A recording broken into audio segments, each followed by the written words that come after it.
അമ്പോ government polytechnic college Palakkad മലർക്കെ തുറന്നിട്ടിരിക്കുകയാണ് ഗൈസ്. ചെണ്ടുമല്ലി കൃഷിയാണോ അതോ ഈ ഒരു പാടങ്ങൾക്ക് ഭംഗി കൊടുക്കാനായിട്ട് ഈ വരമ്പിൽ നട്ടുപിടിപ്പിക്കുകയാണോ എന്ന് അവിടെ ഇറങ്ങിയിട്ട് തന്നെ നോക്കണ്ട. സൺസെറ്റ് നല്ല വൈബാണ് കേട്ടോ ഈ ഒരു സമയത്ത്. ഈ ഒരു ക്യാൻറ്റീൻ സഖാക്കളെ വരിട്ടോളി ഒരു കട്ടനടിക്കണം SFI. ഇതൊക്കെ കാണുമ്പോൾ എന്താ പറയുക, ഒരു 100 ഓർമ്മകളെ പെറുക്കിയെടുക്കാനുള്ള ഒരു അനുഭൂതിയിൽ. Hello guys, welcome back. നമ്മളിപ്പോൾ ഉള്ളത് കൊല്ലങ്കോട് സീതാർകുണ്ട് വാട്ടർഫോൾസ് ആ ഒരു സൈഡിലാണ് കേട്ടുള്ളത്. ഇവിടുന്ന് നമ്മൾ നേരെ പോകുന്നത് ഗവൺമെൻറ് പോളിടെക്നിക് കോളേജ് പാലക്കാട്. നമ്മൾ പഠിച്ച കോളേജാണ്, നമുക്കൊന്ന് കാണാൻ പോവാണ്. എന്താ പറയുക, ഒരുപാട് കൊല്ലമായിട്ടോ, ഒരുപാട് വർഷമായി, 2-3 വർഷത്തോളമായി ഞാൻ കോളേജിലേക്കൊക്കെ ഒന്ന് പോയിട്ട്. അപ്പോൾ എന്താ പരിപാടി എന്ന് വെച്ച് കഴിഞ്ഞാൽ നേരെ പെടുക്കുക ഗവൺമെൻറ് പോളിടെക്നിക് കോളേജ് പാലക്കാട്. 6 വർഷങ്ങൾക്ക് ശേഷം പഠിച്ച കോളേജ്. ഈ സമയത്ത് ഇവിടെയൊക്കെ വന്നിട്ട് ഓരോ ചായയൊക്കെ കുടിച്ചിട്ട് പോകട്ടോ. പാലക്കാട്ടേരാന്ന് പറഞ്ഞിട്ട് കാര്യമില്ല, പാലക്കാട് ഉള്ളവരെ തന്നെ ഒരുപാട് ആളുകൾ ഇതൊക്കെ കാണാത്ത ആളുകളുണ്ടാവും. മറ്റുള്ളവർ പറഞ്ഞ് കേട്ടറിവുള്ള സ്ഥലങ്ങൾ കൊല്ലങ്കോട് പാലക്കാട്. എന്താ ഒരു ഒന്നും വർണ്ണിക്കാൻ പറ്റുന്നില്ല. ആ ഒരു മലകൾക്ക് പുറകിൽ ഒരു സൺസെറ്റ് കാണുന്നുണ്ടോ, ഒരു രക്ഷയില്ലാത്തൊരു സ്പോട്ട്, അടിപൊളി. അപ്പോൾ ഇവിടെ നിന്ന് നമ്മൾ നേരെ വിട പറഞ്ഞുകൊണ്ട് ഇവിടെ നിന്ന് നമുക്ക് നിർത്താനായിട്ട് അധികം സമയമില്ല ഗൈസ്. എന്താ സംഭവം എന്ന് വെച്ച് കഴിഞ്ഞാൽ ഞങ്ങളിപ്പോൾ പോകുന്നത് ഞങ്ങൾക്ക് ഇതിനേക്കാളും വില പിടിച്ചൊരു സ്ഥലത്തേക്കാണ് ഞങ്ങളിപ്പോൾ പോകുന്നത്. അതായത് ഞങ്ങൾ കോളേജിലേക്കാണ് ഞങ്ങൾ പോകുന്നത്. ഇപ്പോൾ തന്നെ ഏകദേശം എന്താ പറയുക, ആ ഒരു സൺലൈറ്റൊക്കെ മങ്ങി തുടങ്ങാറായിട്ടുണ്ട്. അപ്പോൾ ഏകദേശം നൈസായിട്ടൊന്ന് കാണുന്ന രീതിയിലെങ്കിലും കുറേ കാലങ്ങൾക്ക് ശേഷം ഒന്ന് കാണണം. മഴ പെയ്യുന്നുണ്ടല്ലേ. പഠിച്ച കോളേജിലേക്ക് ആരെങ്കിലും ഈ ഒരു സമയത്ത് പോയിട്ടുണ്ടോ? ആ ഒരു വൈബ് അറിഞ്ഞിട്ടുണ്ടോ? അറിഞ്ഞിട്ടില്ല എന്നുണ്ടെങ്കിൽ, പോയിട്ടില്ല എന്നുണ്ടെങ്കിൽ, നമ്മളിപ്പോൾ ഇന്ന് പോകുന്നത് നമ്മൾ പഠിച്ച കോളേജിലേക്ക് ഈ ഒരു ടൈമിനാണ് കേട്ടോ. അതായത് സൂര്യാസ്തമയമൊക്കെ കഴിഞ്ഞിട്ടുണ്ട്, ഏകദേശം 6:45 സമയമായിട്ടുണ്ട്. നമ്മളവിടെ എത്തുമ്പോഴേക്കും എന്തായാലും ഓൾറെഡി ഇരുട്ടായിരിക്കും കേട്ടോ. അപ്പോൾ ഒരു night life at our college, നമ്മളെ കോളേജിലെ ആ ഒരു 6 വർഷത്തിന് ശേഷം ആ ഒരു നൈറ്റ് ലൈഫ് വേറെ ലെവലായിരിക്കും. കുറേ ഓർമ്മകളിലേക്കാണ് കടന്നു പോകുന്നത് കേട്ടോ. നമ്മളങ്ങനെ ഹൈവേയിൽ കയറാൻ പോകാൻ കേട്ടോ. ഹൈവേയിൽ കയറുന്ന ഒരു പോക്കറ്റ് റോഡാണിത്. നേരെ വെച്ച് പിടിക്കുക ഹൈവേയിലേക്ക്. അവിടെ നിന്ന് നേരെ ചന്ദ്രനഗർ കഴിഞ്ഞാൽ കൂട്ടുപാത.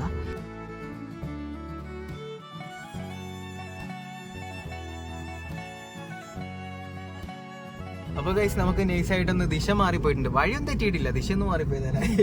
വഴിയൊക്കെ കറക്റ്റായിരുന്നു. നാഷണൽ ഹൈവേന്ന് അങ്ങനെയാണ് കയറിയിട്ട് ഇടത്തോട്ട് വെച്ച് പിടിച്ചപ്പോൾ ലുലുമാളൊക്കെ കണ്ടിട്ട് നൈസായിട്ട് യൂട്ടേൺ അടിച്ച് വരേണ്ട ഗതികേടായിട്ടാ. അധികം ദൂരമൊന്നും പോയിട്ടില്ല, ഒരു 2-3 കിലോമീറ്റർ അത്രേ പോയിട്ടുള്ളൂ. സേലം, കോഴിക്കോട്, കോയമ്പത്തൂർ റോഡ് പട്ടക്ക നേരെ ചന്ദ്രനഗർ എത്തിക്കഴിഞ്ഞാൽ ഉണ്ണേ ഓർമ്മിങ്ങനെട്ടാ. നേരെ പടക്കണ്ട, നേരെ പഠിച്ച് നേരെ കോയമ്പത്തൂരോ. കോളേജ് പിന്നെ കോയമ്പത്തൂർക്ക് മാറ്റാനൊന്നും പറ്റൂല. ഉണ്ണി നല്ല ഫോമിലാണ്.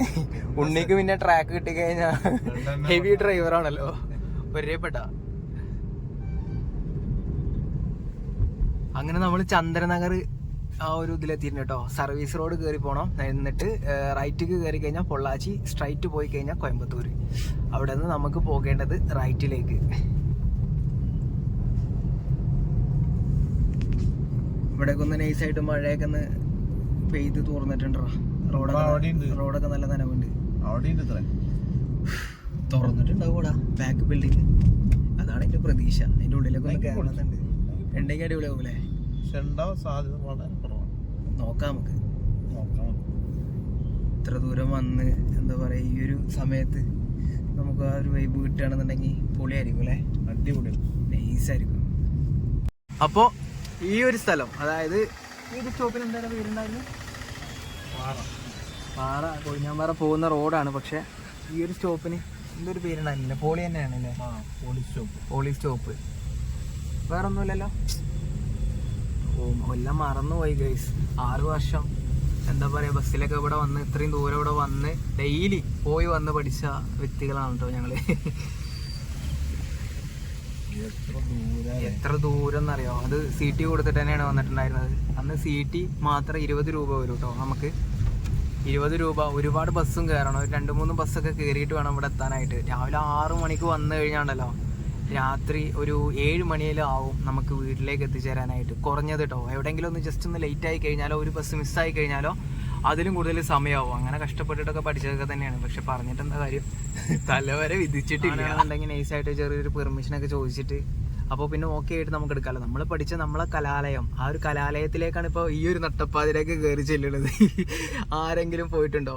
നമ്മൾ പഠിച്ച, അതായത് കുറച്ച് ദൂരെ നിന്നിട്ട് പഠിക്കണം കേട്ടോ, കുറച്ചൊക്കെ ദൂരെ, എന്നും കാണാത്ത, എന്താ പറയുക, എല്ലാ സമയത്തും ഇങ്ങോട്ട്. നമ്മളെന്തായാലും പുറത്തേക്ക് ഇറങ്ങുന്നുണ്ടോ എന്ന് നമ്മൾ ആലോചിച്ചിട്ടില്ല കേട്ടോ. നമ്മൾ ഒരാളെ കണ്ടായിരുന്നു, ജസ്റ്റ് ഒന്ന് കാര്യം പറഞ്ഞു. ഞങ്ങൾ ഇവിടുത്തെ പഴയ സ്റ്റുഡൻസ് ആണ്, ഒരു നൊസ്റ്റാൾജിയ പെറുക്കാനായിട്ട് ഈ ഒരു സമയത്ത് വന്നതാണെന്നൊക്കെ പറഞ്ഞു കേട്ടോ. ഞങ്ങളെ ബ്ലോക്ക് കണ്ടോ, ഇത് പഴയ ബിൽഡിംഗ് ആണ് കേട്ടോ. ഇതിന്റെ പുതിയ ബിൽഡിംഗ് അപ്പുറത്ത് അടിപൊളി ബിൽഡിങ്ങും കാര്യങ്ങളൊക്കെ ആയിട്ട് ഒരുപാട് സ്ഥലത്ത് ഇതിന്റെ ബിൽഡിംഗ് ഉണ്ട്. നമ്മൾ ഡിപ്പാർട്ട്മെന്റ് കാര്യങ്ങളൊക്കെ ആ ഒരു ബ്ലോക്കിലായിരുന്നു കേട്ടോ. ഇപ്പൊ സിവിൽ ഡിപ്പാർട്ട്മെന്റ് ഒക്കെ ഇവിടുന്ന് മാറ്റിയിട്ടുണ്ടെന്നാണ് അറിയാൻ കഴിഞ്ഞത്. അപ്പോൾ നമ്മളിപ്പോൾ പോകുന്ന റൂട്ട് എന്നൊക്കെ പറഞ്ഞു കഴിഞ്ഞാൽ ഞങ്ങൾ ഇന്റർവെല് സമയങ്ങളിലൊക്കെ, അതായത് ലഞ്ച് ബ്രേക്ക് ഇന്റർവെല് സമയങ്ങളിലൊക്കെ നൈസായിട്ട് അവിടെയൊക്കെ ഇരുന്നിട്ടാവും ചിലപ്പോൾ നമ്മളിവിടെ. ഇത് വേറൊരു വിഭാഗമാണ് കേട്ടോ, വേറൊരു ഡിപ്പാർട്ട്മെന്റ് ആണ് ഇതിവിടെ. എന്താ പറയാ, ഇതെന്താ പരിപാടി? ക്യാൻറ്റീൻ്റെ ഇതായിരുന്നു കേട്ടോ മെയിനായിട്ടുള്ള സ്പോട്ട് എന്ന് പറയുന്നത്. എന്തെങ്കിലുമൊക്കെ പരിപാടികളൊക്കെ ഉണ്ടെന്നുണ്ടെങ്കിൽ ഈ ഒരു സമയത്ത് ഇവിടെ എന്നൊക്കെ പറഞ്ഞു കഴിഞ്ഞാൽ വേറൊരു വൈബായിരുന്നു. ക്യാൻറ്റീനും കാര്യങ്ങളൊക്കെ കാണിച്ചു തരാം കേട്ടോ. ഇവിടെ ചെറിയൊരു കോർട്ടുണ്ട്, വോളിബോൾ കോർട്ടാണ്, അതിനുള്ളൊരു ചെറിയ സെറ്റപ്പ് കാര്യങ്ങൾ. ഇപ്പോൾ ഈ ബിൽഡിംഗ് ഒക്കെ അങ്ങോട്ട് ഷിഫ്റ്റ് ചെയ്തുകൊണ്ട് ഇവിടെ അത്ര വലിയ സെറ്റപ്പ് ഒന്നും ആവില്ല. പക്ഷേ ഞങ്ങളൊക്കെ പഠിക്കുന്ന സമയത്ത് ഈ ഒരു ബിൽഡിംഗ് മാത്രമേ ഉള്ളൂ കേട്ടോ, ഗവൺമെൻറ് പോളിടെക്നിക് കോളേജിന്. അവിടെയാണ് ആ ഒരു സൈഡിലേക്കാണ്, ആ കാണുന്നത് കണ്ടോ, ആ ഒരു സൈഡിലേക്കാണ് ടോയ്ലറ്റ് കാര്യങ്ങളൊക്കെ വരുന്നത്. ജെൻസിൻ്റെ ബോർഡൊക്കെ കാണുന്നുണ്ടോ? ഇതൊരു പ്രത്യേകമായിരുന്നു കേട്ടോ ക്യാൻറ്റീന്. പക്ഷെ അന്ന് ഇത്ര സെറ്റപ്പ് ഒന്നും അല്ലായിരുന്നു കേട്ടോ. ഇന്ന് കുറച്ച് ബിൽഡിംഗ് ഒക്കെ ഒന്ന് ഇടത്തോട്ട് അല്ലെങ്കിൽ വലത്തോട്ടൊക്കെ എക്സ്റ്റെൻഡ് ഒക്കെ ചെയ്തിട്ടുണ്ട് കേട്ടോ. ലഘു ഭക്ഷണശാല, ക്യാൻറ്റീൻ. സഖാക്കളെ വരിട്ടോളി, ഒരു കട്ടനടിക്കാം, SFI. ഇതൊക്കെ കാണുമ്പോൾ എന്താ പറയുക, ഒരു 100 ഓർമ്മകളെ പെറുക്കിയെടുക്കാനുള്ള ഒരു അനുഭൂതിയിൽ ആ ഒരു കോളേജിൻ്റെ വരാന്തയിലൂടെ, അതായിരുന്നു ആ ഒരു വരാന്ത. ഞങ്ങൾ സെക്കൻഡ് ഇയർ ക്ലാസ് കാര്യങ്ങളൊക്കെ ഇവിടെയാണ് വന്നിരുന്നത് അല്ലേ, L4. എന്താ ചെയ്യുക, ഒരു കാലം. ഈ ഒരു സമയത്തായതുകൊണ്ട് എന്താ പറയുക, കൂടുതലായിട്ട് ഇങ്ങനെ ഓർമ്മകളെ പെറുക്കിയെടുക്കാൻ പറ്റണില്ല. അതൊക്കെ പറ്റുന്നുണ്ടോ? ആ ഒരു ഓർമ്മകളെ പെറുക്കിയെടുക്കാൻ പറ്റുന്നുണ്ടോ? അവിടെയൊക്കെ എത്ര ഇരുന്നിട്ടുണ്ടെന്ന് അറിയാം. ഞങ്ങളൊക്കെ അവിടെ ഇരുന്നിട്ടാണ് ചിലപ്പോൾ ഫുഡൊക്കെ കഴിക്കുക. ഫസ്റ്റ് ഇയറിലൊക്കെ ഞങ്ങൾ വന്ന സമയത്ത് റാഗിങ്ങും കാര്യങ്ങളൊക്കെ ഭയങ്കരമായിട്ടുണ്ടായിരുന്ന ഒരു സ്ഥലമാണ്. അപ്പോൾ സീനിയേഴ്സിൻ്റെ ഇടയിൽ നിന്ന് രക്ഷപ്പെടാനായിട്ട് ഞങ്ങൾ ഫുഡൊക്കെ കഴിക്കുക ആ ഒരു ഗ്യാപ്പിൽ ഇരുന്നിട്ടായിരുന്നു കേട്ടോ ഫസ്റ്റ് ഇയറിലൊക്കെ. പിന്നെ സെക്കൻഡ് ഇയർ ആകുമ്പോഴേക്കും കുറച്ച് വെളിച്ചത്തേക്ക് വരാൻ തുടങ്ങി. പിന്നെ തേർഡ് ഇയർ ആയപ്പോൾ നമ്മതാ റോള്, നമ്മതാ അന്തമാതിരി ആ ഒരു ലെവല്. അടിപൊളി. ഇതാണ് കേട്ടോ കോളേജിൻ്റെ ഹോസ്റ്റൽ വരുന്നത്. അന്നത്തെ ഹോസ്റ്റൽ ഇന്ന് ഇവിടെ തന്നെ ആണോ എന്ന് വലിയ പിടുത്തമൊന്നുമില്ല, അന്വേഷിക്കാനും ആരുമില്ല. അപ്പോൾ ഇതാണ് ഹോസ്റ്റൽ വരുന്നത്. ഒരുപാട് ഓർമ്മകൾ എന്ന് പറഞ്ഞു കഴിഞ്ഞാൽ ഒരുപാട് ഓർമ്മകൾ. ഞങ്ങളൊക്കെ എപ്പോൾ ഏത് സമയത്ത് നോക്കിക്കഴിഞ്ഞാലും ഹോസ്റ്റലിലാവും. ചിലപ്പോൾ ക്ലാസ്സൊക്കെ കട്ട് ചെയ്തിട്ട്. ഈ ഒരു ഇടത്തെ സൈഡിലുള്ള ഒരു ബിൽഡിംഗ് എന്നൊക്കെ പറയുന്നത് അന്ന് ഉണ്ടായിരുന്നില്ല. ഈ ഒരു ബിൽഡിങ്ങൊക്കെ ഇപ്പോൾ വന്നതാണ് കേട്ടോ. ഒരുപാട് ബിൽഡിങ്ങുകളും കാര്യങ്ങളൊക്കെ വന്നിട്ടുണ്ട്. ലൈബ്രറി ബ്ലോക്ക്, മാതിരി സെറ്റപ്പ്. ഇതാണ് ഇതിൻ്റെ മെയിൻ ബ്ലോക്ക് വരുന്നത്. ഇതിൽ തന്നെയാണ് ഞങ്ങളെ ക്ലാസ്സും വരുന്നത്. ഞങ്ങൾ ഡിപ്പാർട്ട്മെൻറ്റ് വരുന്നത് ഇതാ ഈ ഒരു ക്ലാസ്സാണ് കേട്ടോ. ഈ ഒരു ക്ലാസ്സാണ് ഞങ്ങളെ ഡിപ്പാർട്ട്മെൻറ്റ് വരുന്നത്. അതിൻ്റെ ഉള്ളിൽ കൂടെ പോകണ്ടോ? അപ്പോൾ ഗൈസ് ഇതാണ് കേട്ടോ അതിൻ്റെ ഒരു മെയിൻ ബ്ലോക്ക് വന്നിരുന്നത് അന്ന്. അപ്പോൾ ഈ ഒരു സ്ഥലമാണ് ഞങ്ങളുടെ ഡിപ്പാർട്ട്മെൻറ്റ്. ഈ സൈഡാണ് ഞങ്ങളുടെ ഡിപ്പാർട്ട്മെൻറ്റ് വരുന്നത് കേട്ടോ. ഫസ്റ്റ് ബിൽഡിങ് ഞങ്ങളുടെ ഡിപ്പാർട്ട്മെൻറ്റ് ആയിരുന്നു, സിവിൽ ഡിപ്പാർട്ട്മെൻറ്റ്. ഇനി ഞങ്ങളെ ഫൈനൽ ഇയർ ക്ലാസ്, അതായത് ഒരുപാട് ഓർമ്മകൾ ഉറങ്ങുന്ന ഒരു ക്ലാസ് റൂം. ഇതാണ് കേട്ടോ ആ ക്ലാസ്. ആ SFI എന്ന് എഴുതിയാണ് ആ ജനലിൽ, അതായിരുന്നു ക്ലാസ്. അതും അതിൻ്റെ അപ്പുറത്തെ ജനലൊക്കെ, അതായത് L4 ക്ലാസ്. ഞങ്ങളെ ഫൈനൽ ഇയർ ക്ലാസ്. തേർഡ് ഇയറിൽ ഞങ്ങൾക്ക് ക്ലാസ് വേറെ ലെവൽ ഓർമ്മകൾ തന്നെയായിരുന്നു. ഈ ഒരു ഓഡിറ്റോറിയം കണ്ടോ, ഇത് ഭയങ്കര ഒരുപാട് ഓർമ്മകൾ പങ്കിടുന്ന ഒരു ഓഡിറ്റോറിയമാണ്. ഇവിടെ എവിടെ നോക്കിക്കഴിഞ്ഞാലും ഓരോ തൂണിനും തുരുമ്പിനും ഓരോ ചെടികൾക്കും ഓരോ മരങ്ങൾക്കും പറയാനുണ്ടായിരുന്നു ഓരോ കഥകൾ. വെറുതെ ഇങ്ങോട്ട് വാരിക്കോരി എറിയന്നെ. ഞങ്ങളെ ഉള്ളിലുള്ള ആ ഒരു വികാരം ഞാൻ നിങ്ങളിലേക്ക് എത്തിക്കാൻ വേണ്ടിയിട്ട് ഓരോ പൊട്ടത്തരങ്ങളെ എന്നെ വിളിച്ചു പോയി പറയുന്നതാണ് കേട്ടോ. അതുകൊണ്ട് വേറെ ഒന്നും തെറ്റിദ്ധരിക്കണ്ട. അപ്പോൾ ആ ഒരു ഓർമ്മകളെ പെറുക്കി കൂട്ടിക്കൊണ്ട് ഞങ്ങൾ നേരെ വെച്ച് പിടിക്കാൻ പോവുകയാണ്. ഇവിടുന്ന് ഇറങ്ങിയിട്ടാണല്ലോ കേട്ടോ. അടിപൊളിയല്ലേ, സൂപ്പർ അല്ലേ? അത് ഈ ഒരു നേരത്ത് നമുക്ക് കാണാൻ കഴിഞ്ഞ്. ഇവിടെ വന്നു കഴിഞ്ഞാൽ ഞങ്ങൾ സാധാരണ ഇങ്ങോട്ട് അങ്ങനെ വരാറില്ല. ഇന്നാണ് ഇപ്പോൾ വരാനുള്ള ഒരു അവസരം ഉണ്ടായത്. അതിപ്പോൾ ഈ ഒരു സമയത്തായി പോയി. എനിക്ക് നിങ്ങളെ കൂടി കാണിക്കണമെന്ന് നല്ലൊരു അതിയായ ഒരു ആഗ്രഹം മൂത്തിട്ടാണ് കേട്ടോ ഞാൻ വന്നിട്ടുള്ളത്. അടിപൊളി കേട്ടോ, പഴയൊരു ഓർമ്മകൾ. കുറച്ച് നേരം ഞാൻ തന്നെ ഇങ്ങനെ സൈലൻ്റ് ആയിപ്പോയി. എനിക്ക് നിങ്ങളോട് സംസാരിക്കാൻ പറ്റാത്തൊരവസ്ഥയായിപ്പോയി. കാരണം ഇനി തിരിച്ചു കിട്ടില്ല, ഇനി ഒരിക്കലും തിരിച്ചു കിട്ടില്ല എന്ന് ഉറപ്പുള്ളൊരു ഓർമ്മകളാണല്ലോ പിന്നീട് എന്താ പറയുക വലിയ ആ ഒരു ടൂറ് കഴിഞ്ഞ് വന്നിട്ട് നിങ്ങളെല്ലാരും ഞങ്ങളെ അടുത്ത് വെല്ലുവിളിച്ചു, നിങ്ങൾ വണ്ടി എടുത്ത് പോവില്ല, ഗേറ്റ് ലോക്ക് ചെയ്തിട്ടുണ്ടായിരുന്നു. ആ ഒരു പുലർച്ചെ സമയത്ത് ഞങ്ങൾ ആ ഒരു എന്താ പറയാ ഒരു കനാലൊക്കെ പാലം കൊടുന്ന് വെച്ച്, ഞാനും ചെക്കനും പാലം കൊടുന്ന് വെച്ച് അതിന്റെ ഉള്ളിലേക്ക് കേറി ആ ഒരു 2 വീലർ ആ ഒരു ഏണിയുടെ മേലെ കൂടെ ആ ഒരു കനാല് കടത്തി നിങ്ങളെ മുന്നിൽ റോളിട്ട് വന്നതല്ലടാ ഇന്ത പിള്ളേര്. അതാണ് പവറ്. ആ നമ്മക്ക് ഈ ഒരു നേരത്ത് വന്ന് നമ്മളെ കോളേജ് ഒന്ന് പകർത്താനാണോടാ പണി. എടാ ഞങ്ങള് കുറച്ച് ലേറ്റ് ആയി പോയടാ. നൈസായിട്ട് ലേറ്റ് ആയി. നാളെ ഇവന് ഒഴിവുണ്ടാവില്ല.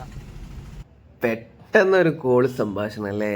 ആർക്കൊന്നും മനസ്സിലായിട്ടുണ്ടാവില്ല അല്ലേ? ഞങ്ങളെ കൂടെ പഠിച്ച ഒരുത്തനാണ് കേട്ടോ. പാലക്കാടാണ് അവൻ്റെ വീട്. അവിടെ വർക്ക് ചെയ്യുന്ന ഒരാളാണ്. അതുപോലെ 2-3 പേര് ഇവിടെ ഉണ്ട് ഓൾറെഡി ആ ഒരു ലൊക്കാലിറ്റിയിൽ തന്നെ. പക്ഷേ അവരെല്ലാവരും ജോലിയൊക്കെ കഴിഞ്ഞിട്ട് വീട്ടിലേക്ക് പോയിട്ടുണ്ട്. ഞങ്ങൾ പെട്ടെന്ന് പൊട്ടിത്തെറിച്ചുകൊണ്ടുണ്ടായ ഒരു പ്ലാനാണല്ലോ.